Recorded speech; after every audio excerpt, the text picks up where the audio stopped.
there, it's Lisa with Wildtree, your meal planner extraordinaire. Hopefully by now you have been able to view the video explaining the freezer meal workshops that we do. Today I'm actually going to walk you through 2 meals for a freezer meal workshop, kind of how it's going to work when you go to the workshop. So as we talked yesterday, yesterday I did the video, but if you watched that video, I told you I was going to give you a grocery list and extra ingredients and also how to assemble the bags. So I have already done that. I have bag number 1 here. This is going to be the Mediterranean chicken, and this had chicken breast and artichokes were the prep of the bag, and then I numbered it and sealed it. That one's ready to go. This one is going to be my Java chili, and this one I'm actually going to use to enter a chili cook-off. So I'm really excited. So I do want to marinate it and get it in the freezer before I cook it for the cook-off this weekend. So this one has hamburger, and I also like to use a pound of hamburger and a pound of ground steak, and they cubed it for me, so that's awesome. And also there's a green pepper and onion already in here. So this is all prepped and ready to go, and this is prepped and ready to go. Some of my extra ingredients, of course, my Wildtree products that I ordered in my bundle, what I'm going to be using to make these meals. I have measuring devices and measuring cup, and then I have my recipes. So this is what you're going to do. You're going to set up, and you're going to have your recipes. You're going to have your glasses out so you can read the recipes. Okay, so first off, we're going to make the Mediterranean chicken, bag number 1. So a little trick to keeping the bag open, I like to fold it down like this. And see how nice that kind of keeps it open? So, those artichokes smell good.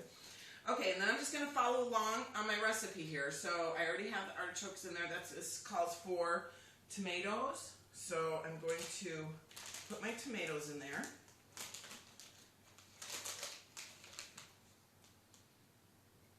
Okay, then I'm going to put my 2 tablespoons of the hearty spaghetti sauce from Wildtree, which is awesome. It smells so good.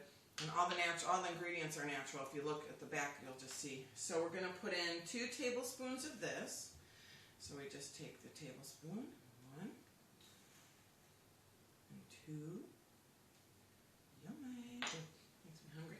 Okay, and then 1½ teaspoons of the chicken bouillon base. So I have a teaspoon here, so we're going to do this. And again, all natural products, they're organic.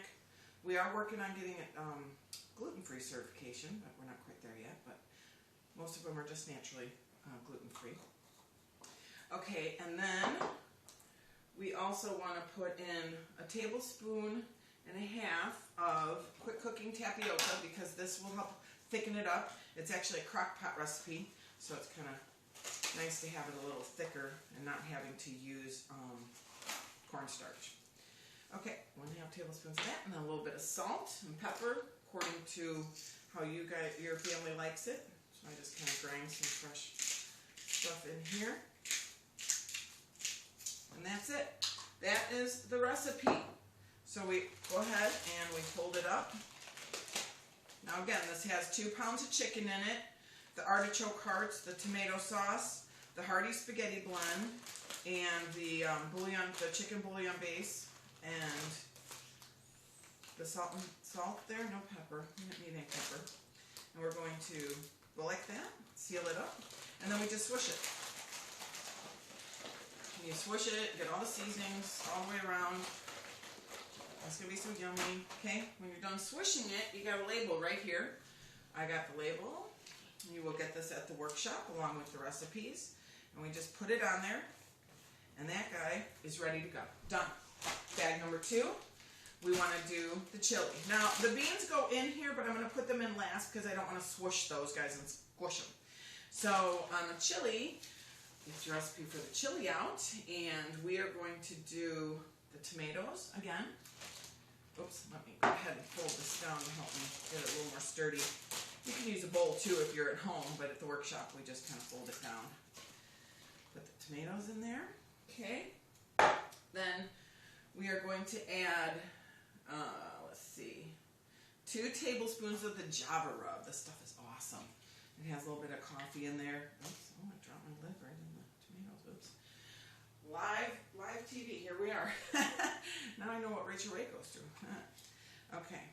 1 tablespoon of the, no, I'm sorry, 2 tablespoons of the Java rub. Oh, smells so good. 1. Get that nice and full there. Here, let me pour a little more down to the bottom here. So these recipes I've already made. I'm making them again because I love them so much, and I had leftover product to do it. So that's what's good about it. We're also going to add the tapioca, and that's going to be, again, 2 tablespoons. The best part about the whole thing is once you do the meals, you know, you're done. You get 10 meals in your freezer. I mean, it's a little bit of work up front, but it's really fun, especially if you like to cook. I love to cook, but I don't like to cook every night. You know, I like to have a nice, good, healthy meal, flavorful meal ready to go. But do I want to get all the dishes out and do all that? No, I'd rather pull it out of my fridge and throw it in the oven and be done, or freezer and know it's already seasoned. All right, and then we're going to do a little bit of salt, and that is it. So, okay, bag number 2 is done. After I swish it, I'm going to add the beans in and then gently swish it again. So again, we're going to seal it, and then we're going to mix all those wonderful seasonings together, along with the meat and the onion and the green pepper. Okay. Then we're going to label the bag. Oh, actually, let me throw the beans in there first because I don't want to forget the beans. So we're going to throw the beans in here. Get those in there. Okay. Now this is done. I mean, I'm just going to literally throw it in the crock pot one day, and I don't have to even add the beans. I don't even have to open a can. I'm good to go. I'll probably make some cornbread with it, which is what I like to do. And that is it. Okay, so I just wanted to give you guys a little sneak peek of what it's going to be like at your freezer meal workshop. And then you're going to go home, like I said, with your meals ready to go in the freezer, or you could eat them, you know, that week. So you decide. That's what the nice thing is about this. I also want to point out, if there is a recipe that we're doing and you don't like the particular protein that we picked, they're just suggested proteins, so you can actually swap it out. So if you wanted to do, I don't particularly like pork, so if there's a recipe that calls for pork, I will swap it out for chicken. So you guys can do however you want. It's really versatile and it's really yummy, so I hope you give it a try. Let me know, keep me posted how things are going. Thanks, have a great one, bye.